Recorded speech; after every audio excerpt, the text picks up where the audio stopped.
Thank you, Professor Kang, for the introduction, and hello. It's such a pleasure and honor to be invited to the Kookmin Global Lecture Series. Though I missed the previous lectures live, I have caught up with the recordings, and I have to say they were very inspirational for me as well, and I have to thank you for that. I have to also say that it's midnight here, so my husband is sleeping upstairs, so it's a bit, I might fall asleep during the lecture, so if I would welcome any questions or comments in between to wake me up. The session for today is titled Floor Life in Contestation. Unlike the previous lectures, I won't be showing you a series of projects, but a video that was created for my thesis at the graduate program in Kookmin University called The Critical, Curatorial, and Conceptual Practices.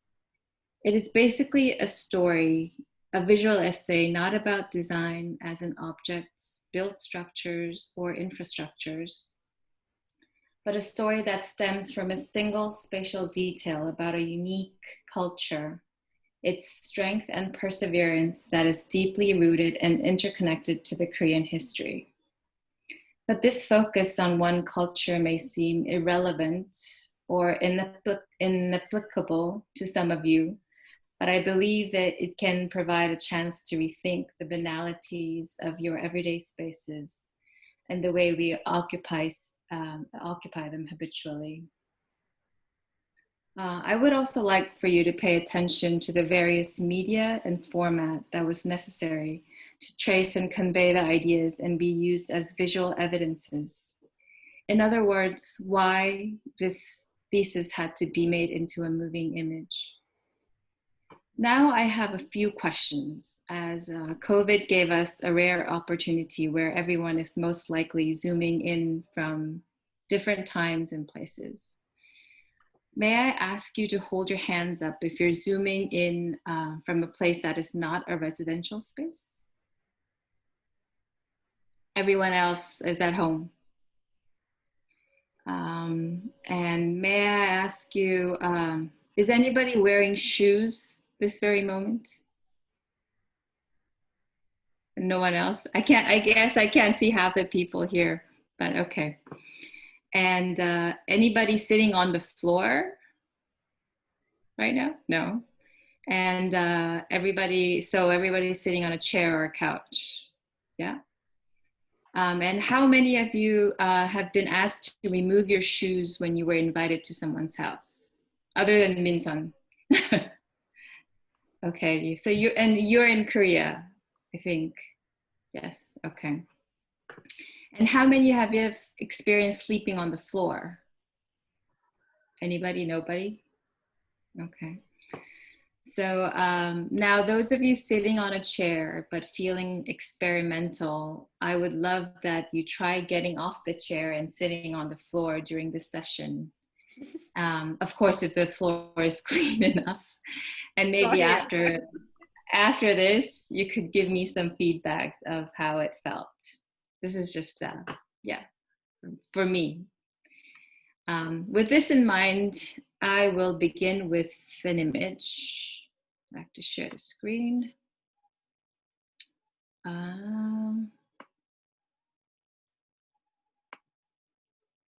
Oops, wrong one. I have a few different files, so I apologize. Let's see.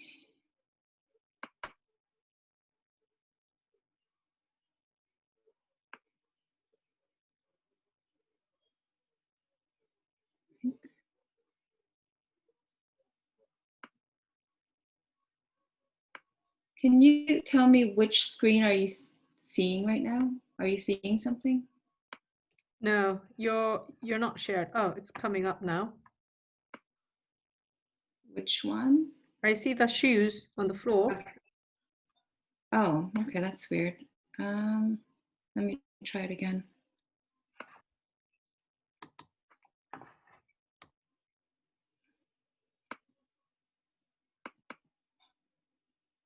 Okay. Do you see the painting? Yes, okay. This is a painting from the Joseon Dynasty, specifically in the late 1700s, by the iconic artist Shin Yun-bok. As you can see, the young servant girl holding onto a jar and a set of cups is approaching, but in hesitation in front of a door and two pairs of shoes. The smaller reddish pair that might belong to a woman are somewhat neatly arranged in a shy manner, but the bigger black pair, supposedly belonging to a man, are left carelessly, implying that he was in a hurry to unite with the woman waiting for him inside. But he still took the time to take his shoes off. The sign on the wooden structure reads in Korean, 사시 장춘, probably sounds similar in Chinese, I don't know how to pronounce it, which can be translated as, may all 4 seasons be like spring.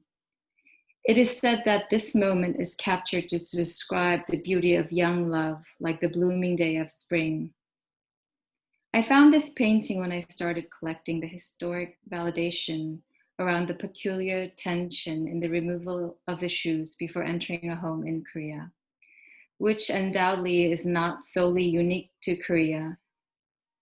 And I have not found an official global survey regarding this, but it is well known that there are other Asian countries, certainly including Japan, India, and some Middle Eastern countries where shoes are not part of the domestic scene.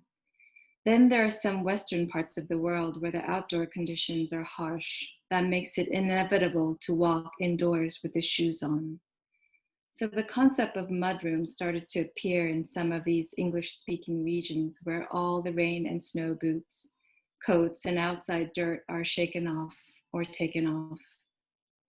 And even in the domestic cultures where the shoes are kept on, they eventually get removed in the level of personal or random choices, inconsistent in terms of when, where, and why they're taken off. But as far as I know, it is only in Korea and Japan where shoes are strictly forbidden in all domestic spaces. From the moment you enter the house, like an unwritten code, deeply engraved in our body and mind. All residential types, whether a house or an apartment, are built to accommodate barefoot and socks, even though it is not written by law in any of the national or the regional building codes.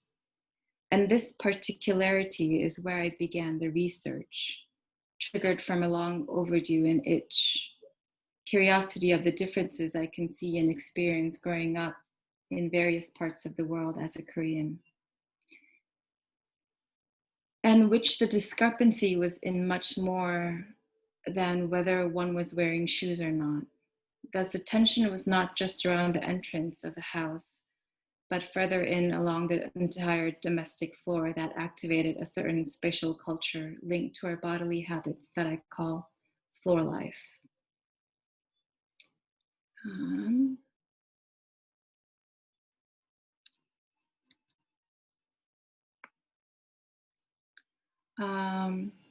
Okay, I'm going to switch to a different screen now.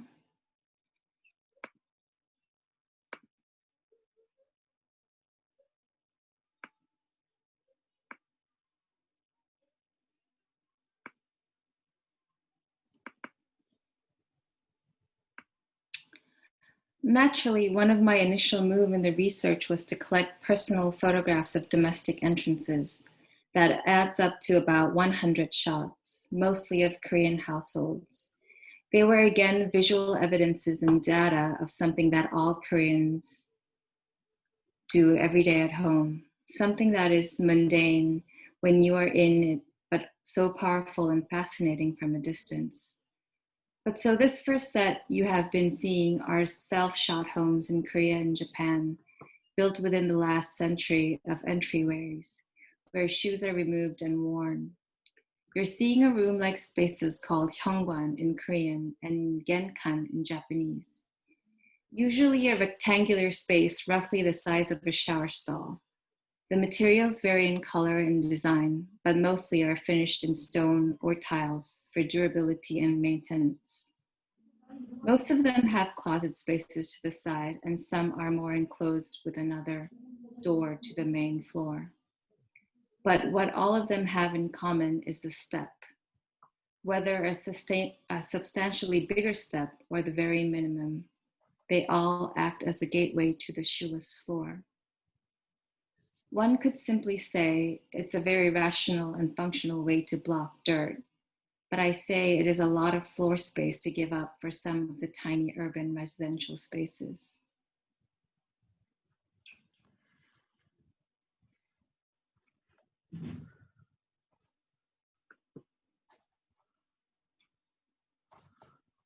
I'm just going to let you observe more of these spaces.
And then these are entranceways in other countries like the United States, the UK, France, Canada, and Hong Kong, where the homes are built without hyungwans, but domesticated by Korean immigrants and expats.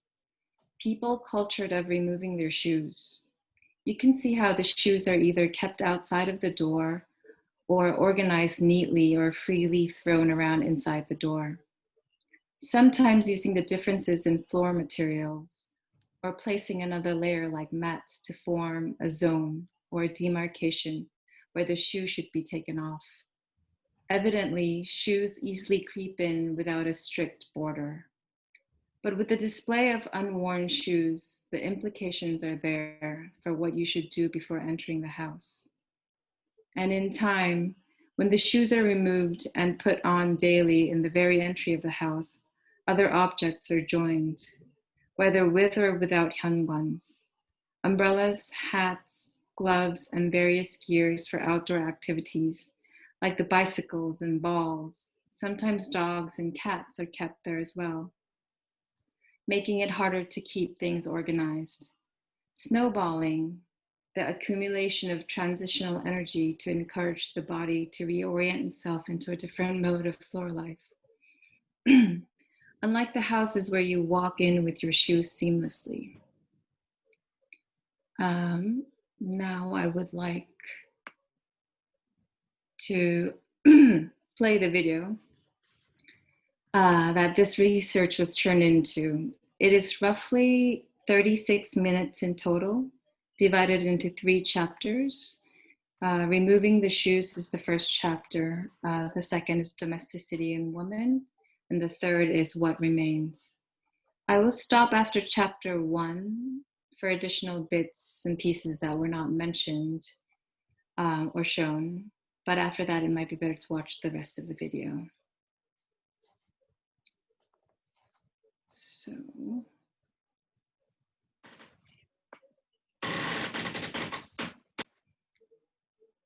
Okay.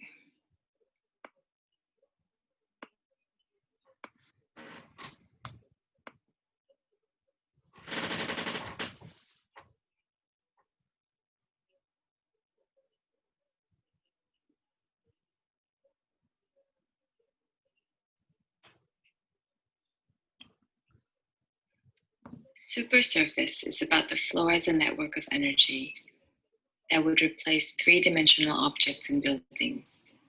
with a horizontal grid which people could access by simply plugging in. A radical idea by the Italian architect Superstudio in the 1960s. Also seen as a prevision of what became the internet today. But the people of the future sitting on the supersurface echoes numerous images familiar to us, like the picnic scenes of the Impressionist paintings. Picnics. A temporal domestication of the outdoors dates back to the Middle Ages. From the French word pique-nique, signifying outings with food, also associated with the practice of an elegant meal outdoors while hunting. But maybe not with the agricultural workers taking a rest break. This scene in the 17th century Korean painting would not be called a picnic, but how are they different? Or this 18th century painting of two men and a female escort sitting on the floor inside an airy room. They are properly dressed to their hats, but without their shoes. This was the way of living in the Joseon dynasty, the dynastic kingdom of Korea that lasted 5 centuries. And even now, every Korean household, regardless of where they're nested, keeps the custom of removing shoes in domestic space.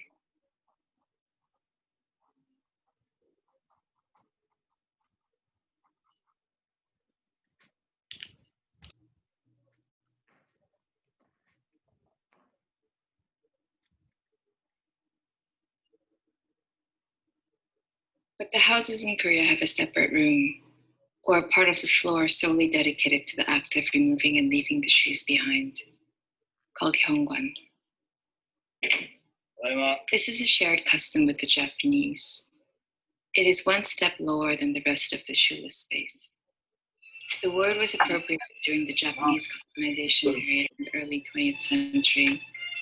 Both countries were in transition from the traditional housing of elevated floors to modern housing of Western influence. But there is another inseparable layer to the Korean shoeless space, the underfloor heating system called undol, which is of burning logs primarily for cooking and sending the heat to warm the floors. 우리는 온돌에서 나고 온돌에서 자랐으며 온돌에서 죽을 것이다. 시인들은 온돌에서 시상을 하였으며 학자들도 온돌에서 붓을 들었으며 정치가들도 온돌에서 천하일을 계획하였다.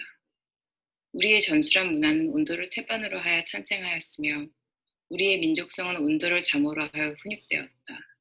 그러므로 우리의 문화와 민족성은 외국인이 추종치 못하고 가지지 못할 특색을 가진 것이다.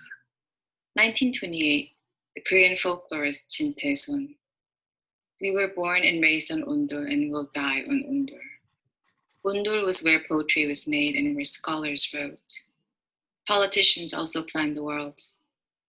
Undol is the placenta for the culture of the Joseon dynasty and the mother of Korean ethnicity.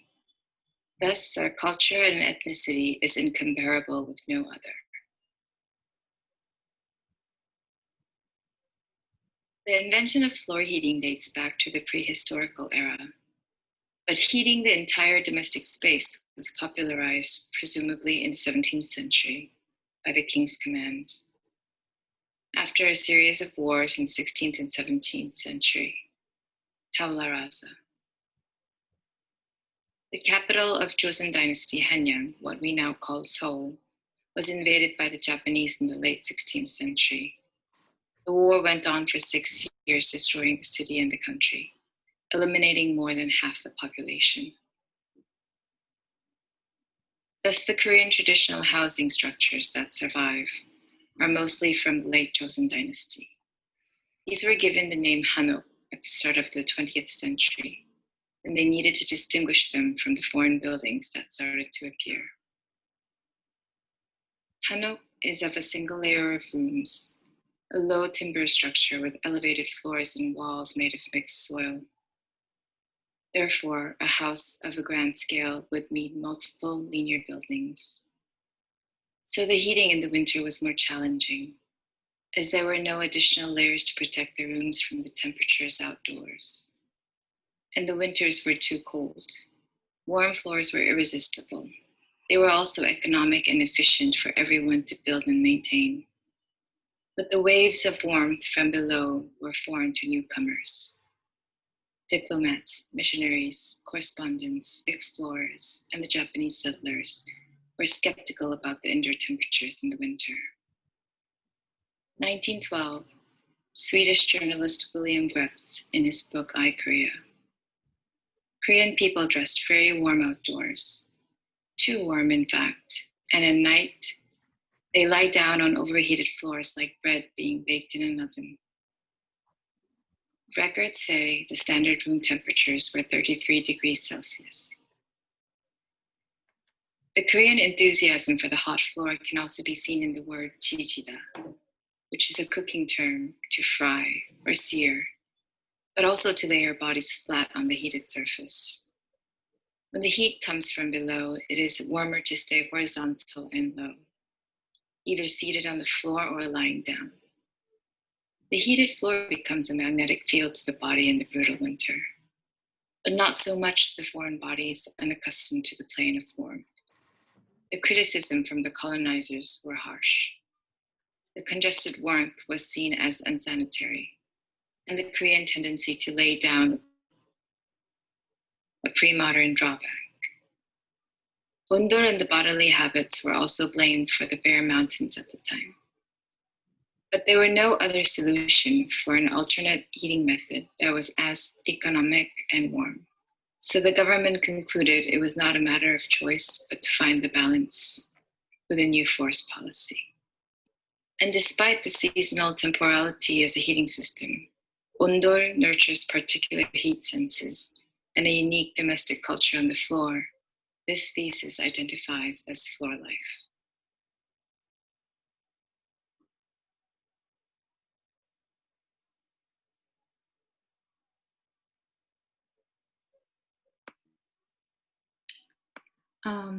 So this first chapter unravels the general perception associated with the Korean domestic culture, the lifestyle without shoes, which sets out from Undor, mainly focusing on the architecture and popularization of this unique underfloor heating system in the traditional housing structure that we call Hanok, while prefacing the close affiliation with the Japanese.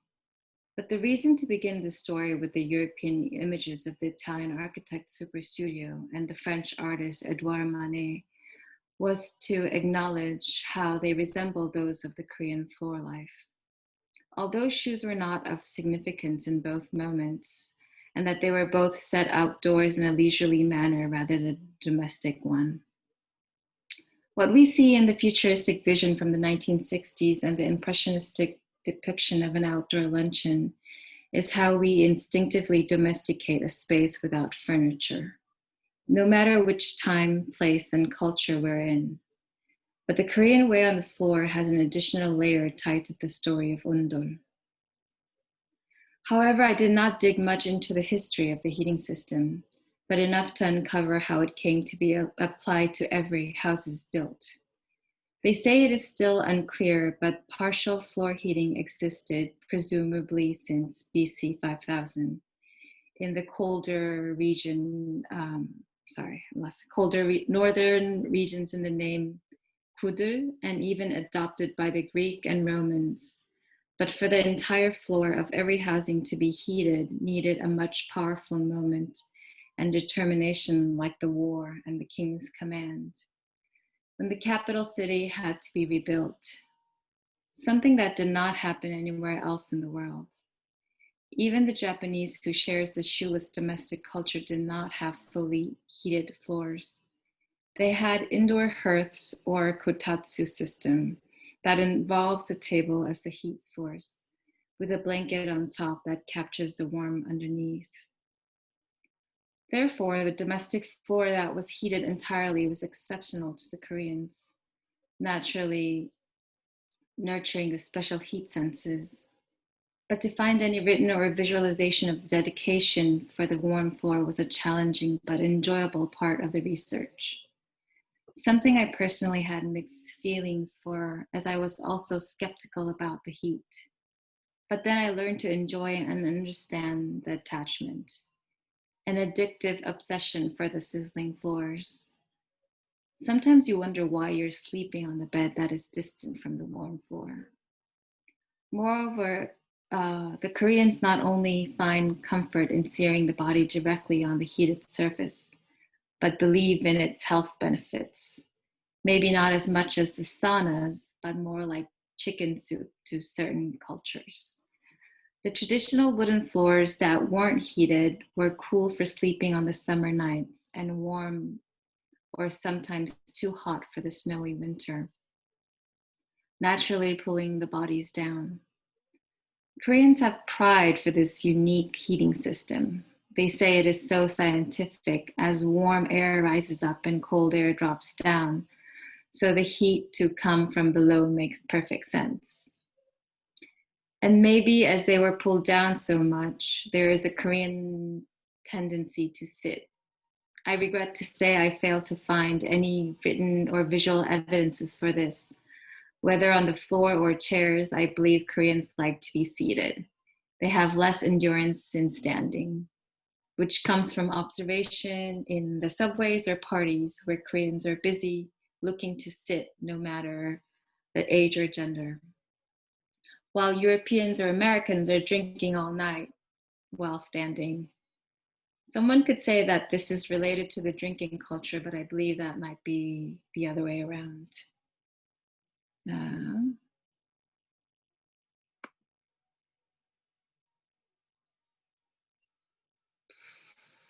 Sorry. Okay.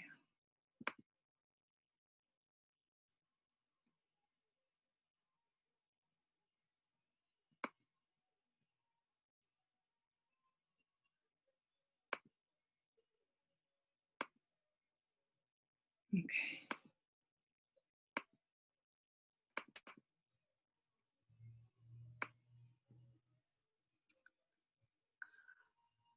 Koreans also prefer to be shoeless. And so it is pretty common to see people taking their shoes off anytime and anywhere during the day, sitting in the subway or a bus, a bench in the park, or even while waiting in the bank. And this is another common sight where a drunk man is on the ground with their shoes off. It's not surprising to see people take their shoes off and exchanging them to slippers in a Korean work environment. This habit could also have come from the fact that until not so long ago, outdoor shoes were not allowed in the majority of the school classrooms. Students were to keep on extra pair of slippers for the school hours. I don't know about you, but for me, I feel less complete, less ready for the public when I am shoeless. But most Koreans, regardless, feels more comfortable, happier without shoes. And then I found this, a 1990 article by Michael Cross in The New Scientist about the Japanese domination in the electronics market in relation to their custom of the removal of the shoe.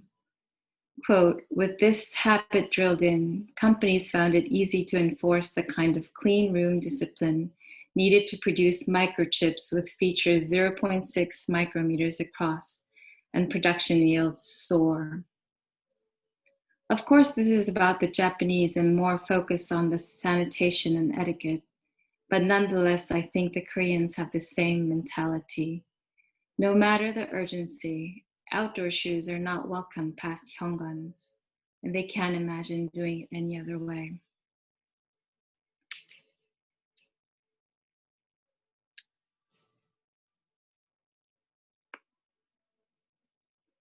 Now we will move on to chapter 2 and 3, domesticity and women and what remains, and this is going to be about 25 minutes long.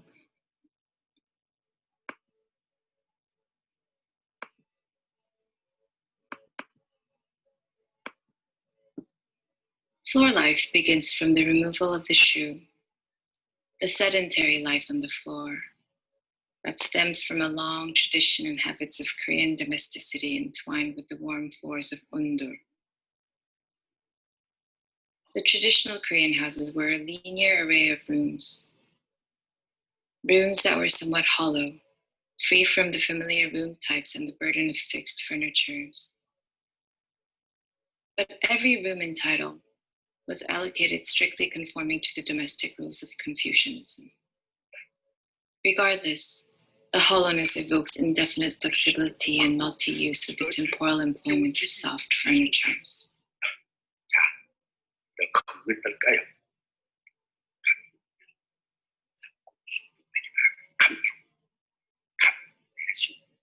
Soft furnitures are mobile objects that function as furnitures, such as the traditional bedding and small tables. But the traditional rooms of floor life were eventually liberated from the Confucian rules. All rooms were free and anonymous any time of the day. Any part of the floor could be a room as soon as you sit and mark your occupation. In floor life, the surface of the floor and walls serve as basic furnitures for the human body. But as our modern lives acquire more and more objects, they were simply pushed to the walls, ensuring an open space for the occasional shifts of domesticity. Thus, the floor must be cleared constantly and be as spotlessly clean as a tabletop.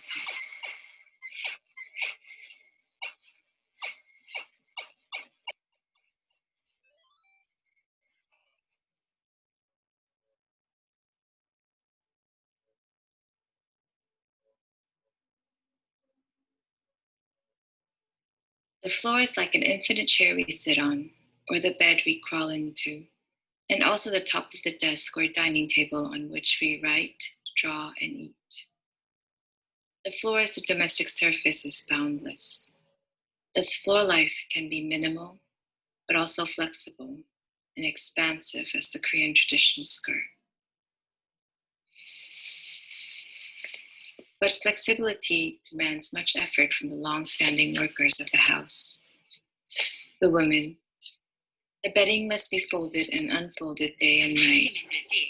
The small portable dining table called soban is hauled in and out of the rooms daily for every meal. Oh, kalakuksu. Thank you. Japanese, sir. Many.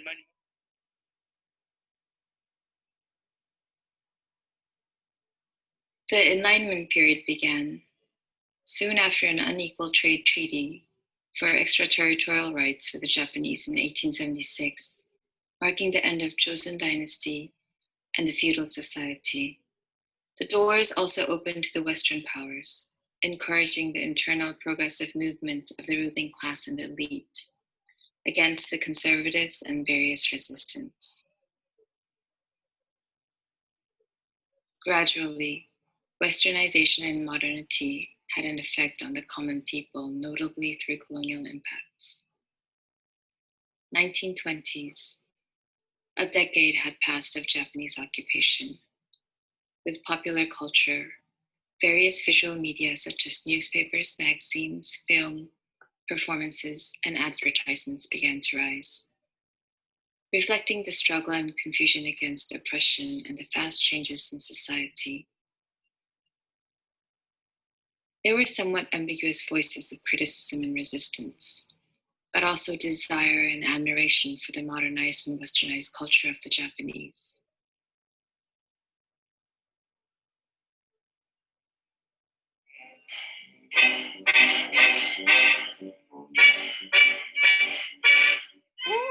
Naturally, the new women's movement emerged in the waves of modernity, initially resisting the Confucian traditions and evolving into a wider spectrum.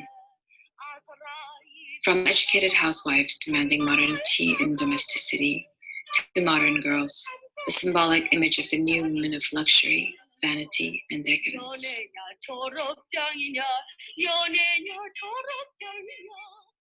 1930, January 12th. 나는 문화주택만 지어주는 이면 70살도 괜찮아요. I can marry a 70-year-old man if he can build a culture house for me. I am single and if you buy me a piano, I would like to marry someone who I can't pay rent. Save me. 문화주택, which can be translated as the culture house, is a borrowed term from the Japanese. Initially, the new housing types that were built by and for the Japanese settlers. Culture in this term implied cosmopolitan modernity, an alertness to novelty and convenience, and an efficient, economical, and sanitary domestic life. But the culture houses started to encompass a wider scope. Any housing built by or for the foreign inhabitants, indifferent to the traditional Korean house, was given the name. The term was effective until decades after, later replaced by the term Western housing. They were the dream house for the superficial modern girls and boys, and in the center of social dispute.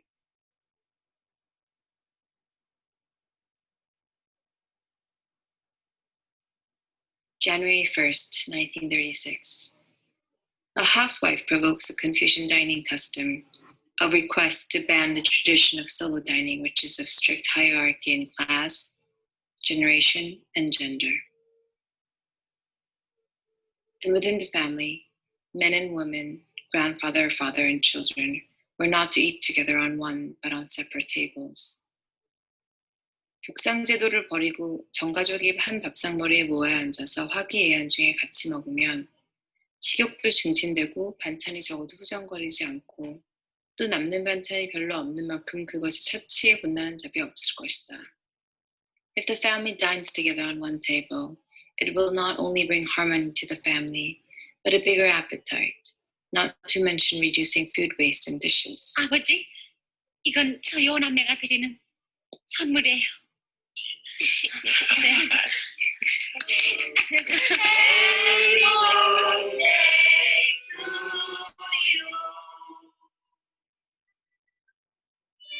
The grandfathers were seen dining alone until the 1990s, and combining small tables into one was still part of the floor life, but a step closer towards long-legged dining on chairs.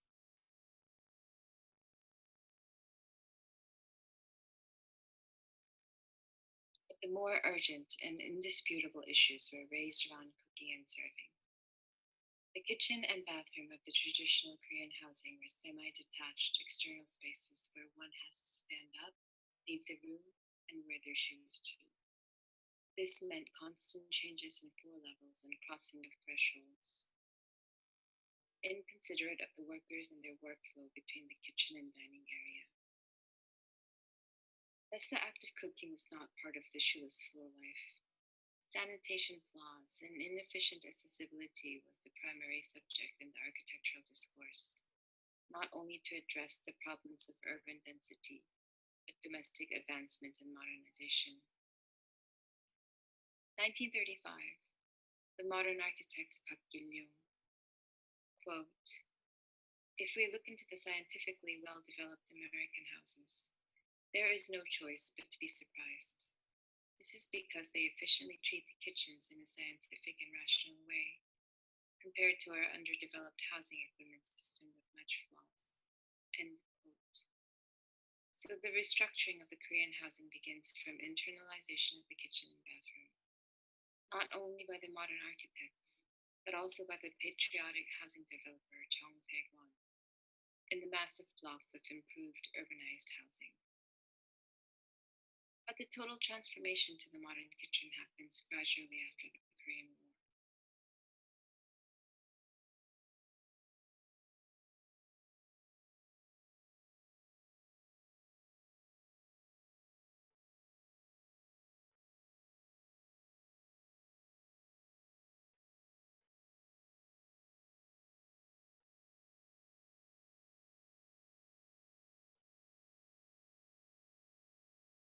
The Housing magazine was founded by the National Housing Administration in 1959, where not only the architects and builders participated, but housewives contributed to share their perspectives on the future home. It was the platform where the clamor around the kitchen and domesticity progressed in detail. The housewives' concerns were in the technicalities as a worker in the house, and also the mind as a modern wife, mother, and woman in society. The good housewife, which was the ideal image of the woman, demanded improvement in the kitchen as a means of efficiency in domestic labor. But the advancement created inconsistency in the house. Floor life was contested as the modern kitchen joined the floor, 아버지, becoming infused with the upright movement. But this was just the beginning. The dining tables were raised, and new modern objects entered domesticity, like the piano.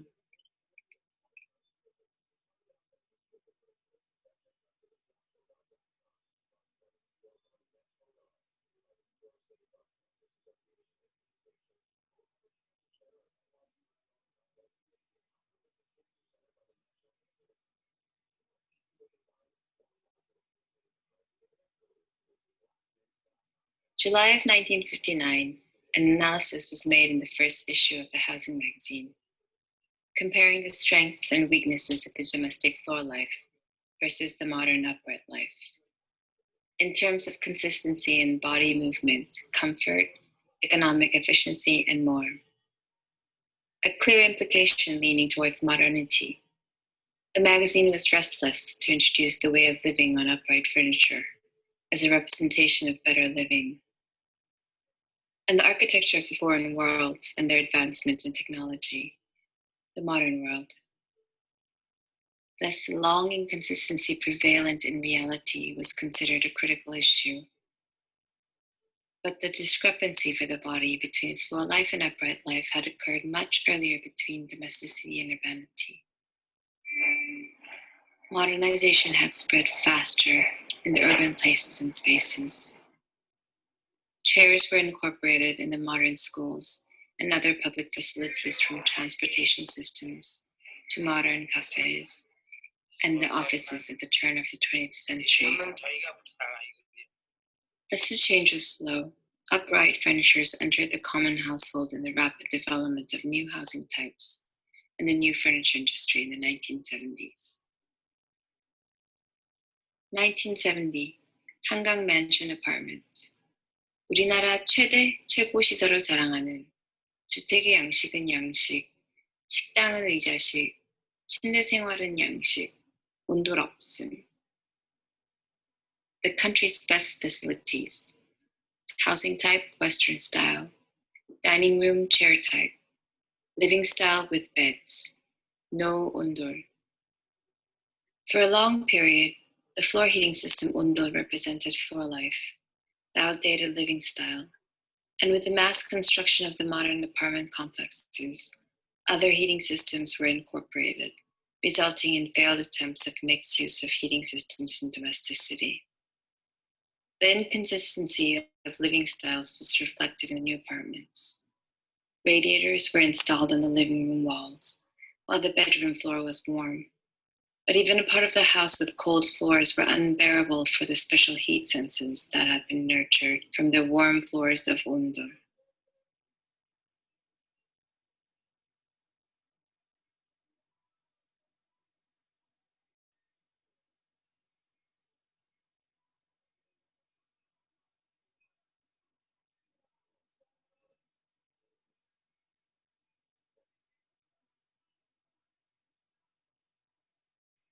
(1970). The Architectural Institute of Korea reported that 30% of the common households were occupied by upright furnitures. And finally, the modern furniture industry rises. Upright furnitures replaced soft furnitures of floor life and gradually took command in the domestic floor. Starting from the public sectors of domesticity, such as dining tables and chairs to living room sofas and more. This is a living room of an apartment from the Housing magazine in 1976. It is full of objects that represent the upper middle class of the time, from sofas to tennis rackets, air conditioners, and an elephant sculpture as evidence of a vacation abroad. Overseas travel was rare at the time, as the government started to control them in the 1960s. Only from the 1980s were we free to travel without approval. And then there were various trophies behind the sofa. Whether victory on the tennis courts or at school, it was a showcase on top of the radiators on the wall. The private sectors of domesticity were last to be modernized. The children's bedroom were quicker as they were the new generation, who received the modern education on desks and chairs. And the master bedrooms lingered longer. They were the most controversial. The traditional counterpart of the master bedroom shared functions with the traditional living room. So while the grandparents were part of the basic household, they occupied the master bedroom in the way of floor life, serving as another public sector of the house, while the modern living room was occupied by sofas. Thus the complete transition was slow and indistinct.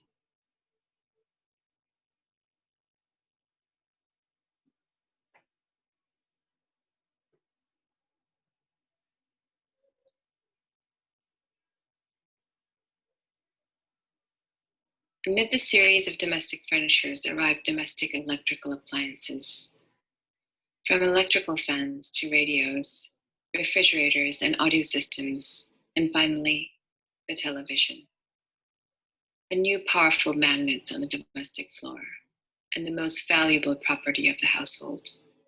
They were quickly disseminated in the 1970s for governmental propaganda purposes, enforcing tax exemptions on the massive supply of the more economic TV, locally made to fit floor life of the Korean market.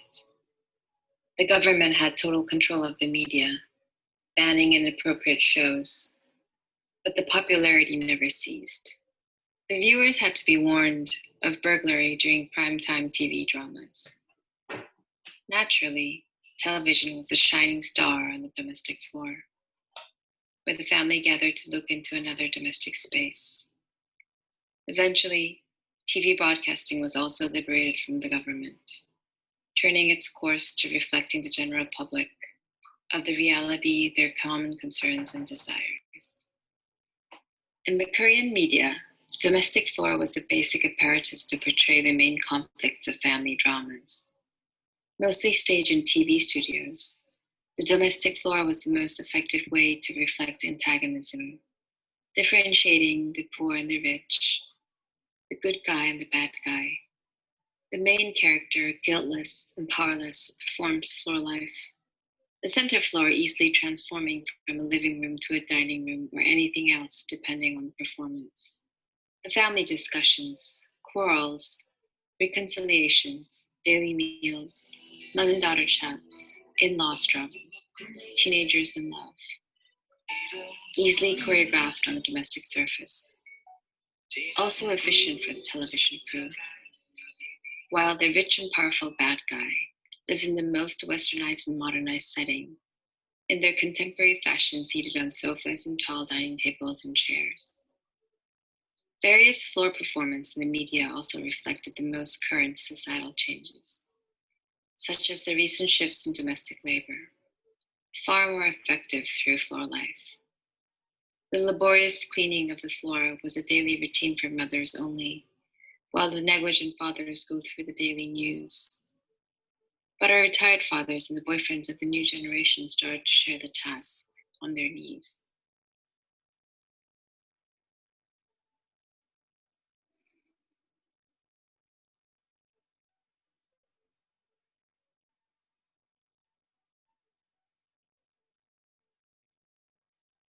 Aftermath of the war, reformation of the city was a pressing issue in correlation to the dynamic increase of the population. Not only were the cities destroyed, but 1.2 million people who had fled the capital began to return, also followed by the suburban population seeking a new life in the city. Housing supply as social welfare was the main focus of the urban administration. For decades, the city built up and expanded with massive development projects, leading to a real estate boom and rapid economic growth. The real estate researchers reported in 2017 that there are currently more male owners of 1 to 2 houses and more female owners of more than 3 houses. These government statistics reflect the successful performances of Mrs. Speculators in the 1980s and 90s. Mrs. Speculator is slang for domestic housewives who made big profit in real estate. They rose during the massive housing development and the urban expansion period from the 1970s and ongoing. finding various ways to make money, from property speculation to lending their names to multiple buyers of the pre-sale system in the real estate market. They were not professionals or trained women. They were plain housewives who could have been working women, but were wedded off like a good woman should, as they say. Thus, they were frowned upon as they started to represent women blinded by money and vanity, who neglected the domestic duties of a housewife. But they were the protagonists and catalysts of the housing market, the actual agent and consumer of the domestic floor where domesticity happens. But before their awakening as Mrs. Speculators, housewives were dealing with the reality of the extreme housing shortage in the post-war urbanization period. Multiple households had to live under one roof when the family units were still much bigger. Most households were of 3 generations with a total fertility rate of 6 children per family in the 1960s. The majority of the population at the time barely had enough floor space to sit or lay down, as the whole family was sharing 1 or 2 rooms. The rice cooker was next to television in front of the bedding on the floor, and the clothes were hung behind. So the government campaigns began, warning that the current population growth was a threat to social stability and economic growth of the country. And finally establishes was the family planning policy as part of the 5-year economic development project. You can become homeless if you bear children without family planning. They were aggressive campaigns supported by educational programs and a mobile surgical sterilization program. The first stage of the slogan in the 1960s was bear 3 children 3 years apart before the mother is 35 years old. Then 2 children is enough in the next decade. And finally, in the 1980s, 1 child is enough. 인구 증가율로는 우리나라가 어느 나라보다도 앞서서 거의 폭발적인 것입니다.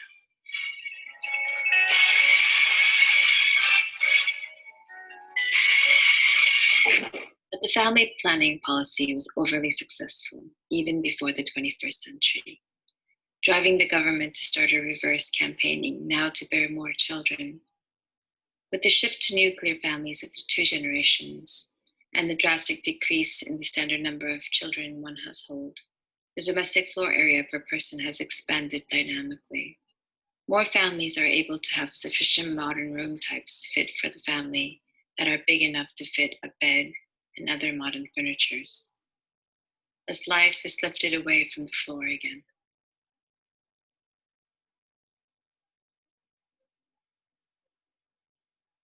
Shoeless life, or the life on the floor, exists in various forms, from specific causes to mindless purposes, from the primitive times to the supersurface, as customs, personal habits, religious rituals, or conceptual realization of art, and domesticity to public spaces, and more dominantly in the Middle East, some of the Southern and Eastern Asian countries to Northern European countries. But there are 2 known cultures with physical evidence in the built architecture, the entryways of all domesticities in Korea and Japan. Entryways of our own homes are where everyone goes through daily and unconsciously, perhaps the most banal in domesticity, as it is a space of passing. But there's a powerful tension, a little step that forms a room called hyungwan, a Korean word that is derived from the Japanese genkan, a term for the traditional 17th century entryway to the shoeless house.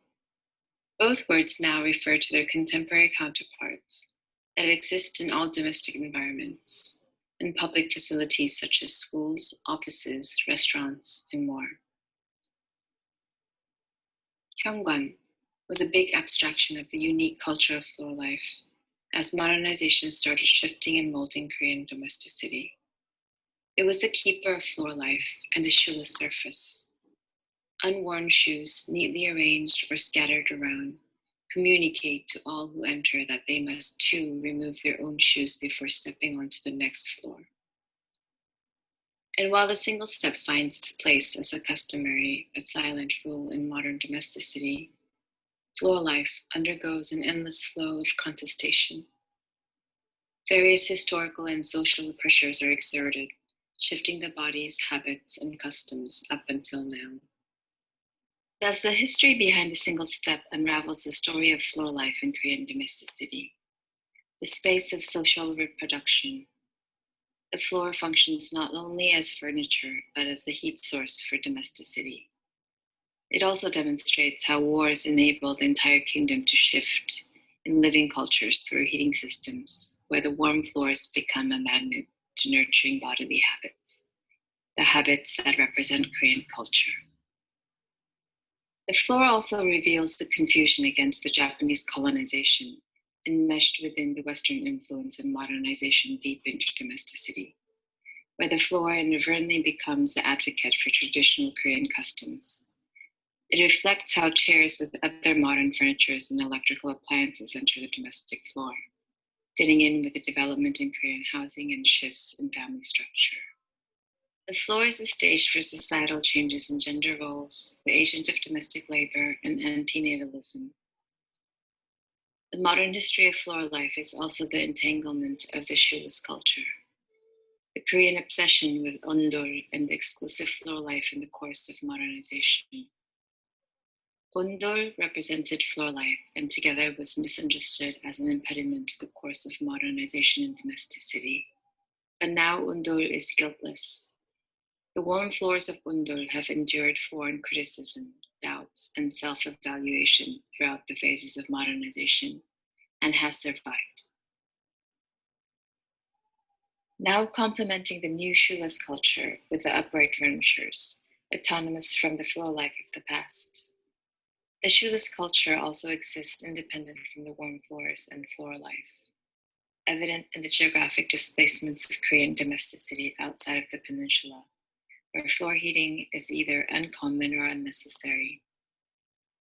Thus, the domestic surface's floor life was once dominant, but has faded throughout the century, and floor life has become more of a temporary choice or solution for the new toddler crawling around the house, or when a friend suddenly comes to spend the night.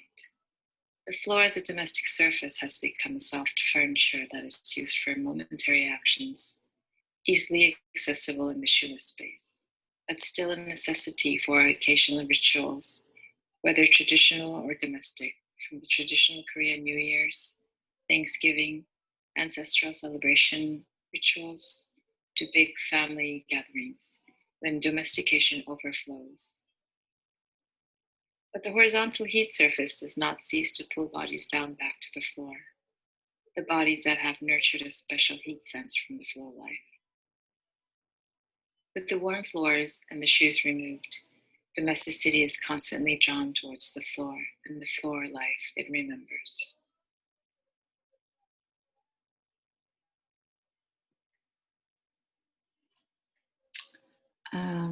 That's it. I'm hoping you have some questions, but I just want to add a few more things.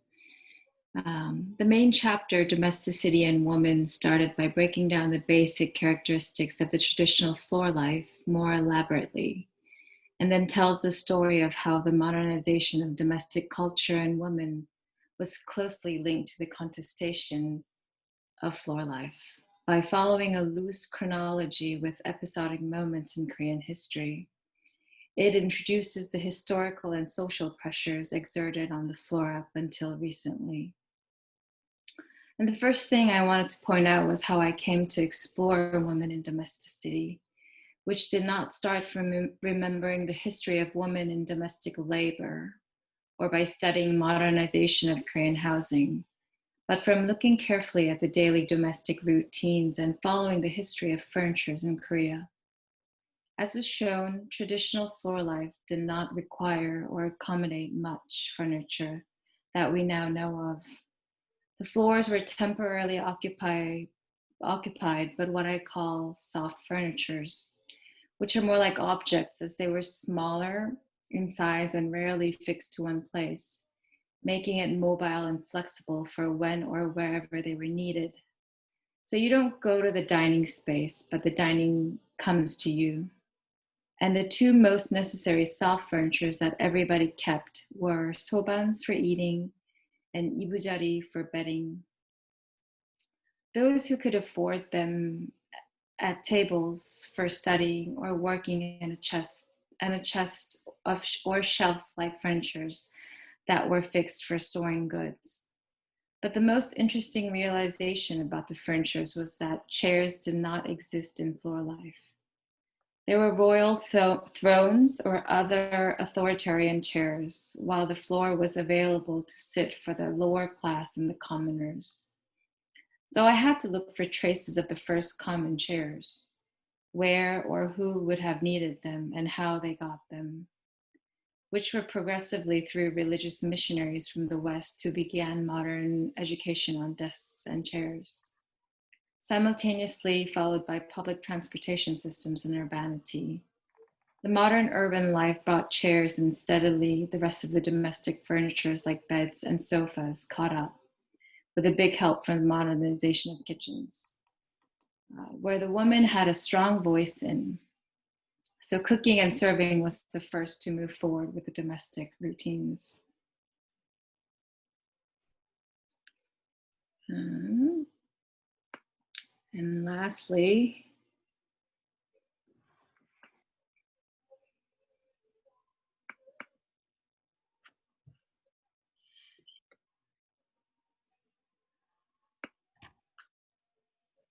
the second thing to add relates to the question, will Koreans continue to sleep and eat on the floor? This is a scene from the film Parasite, you might have all seen, where most everyone is sitting on the floor instead of the couch. I grew up sleeping on beds and eating on tall dining tables. But whenever I visit Korea as a child, I would be sleeping and eating on the floor with about 10 cousins during Thanksgiving or New Year's, which happened once every 3-4 years. I even had a cousin visit me in New York with 2 children years back, where we all slept in my studio that only had 1 bed, 2 of us on the bed and the other 3 on the floor. This is natural in a house with clean floors, but the fact is I don't like to sleep or eat sitting on the floor. But it continues to happen in Korea, even outside of the domestic spaces. The 2 essential and dominant domestic activities, which is sleeping and eating. Sleeping in floor life is very flexible as there are no boundaries. You can sleep anywhere on the floor and take as much space as you want or can. This allows bigger families to live in smaller spaces, and once you know this through your mind and body, you don't need to have an extra bed to have people stay over. It is not only flexible, but economic.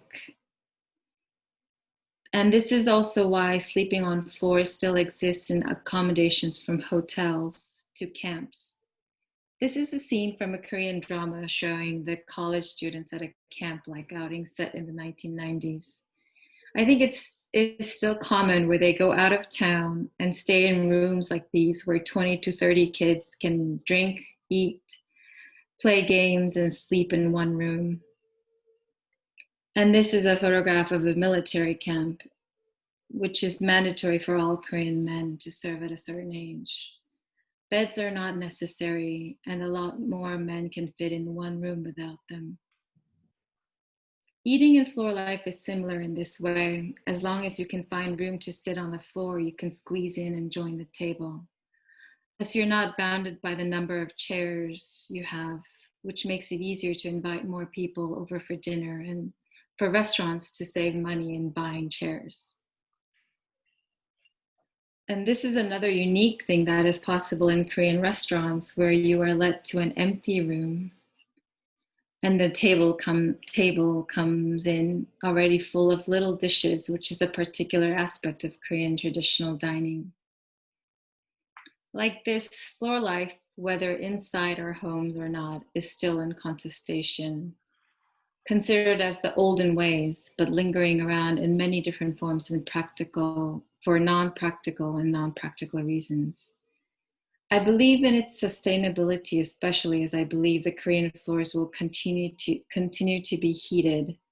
And I also believe that floor life can be re-examined from a new perspective, not as a remnant of Korean history, but as a different way of life, especially in the intense urban situations, or even for the temporary refugee camps where efficiency and functionality is at its core.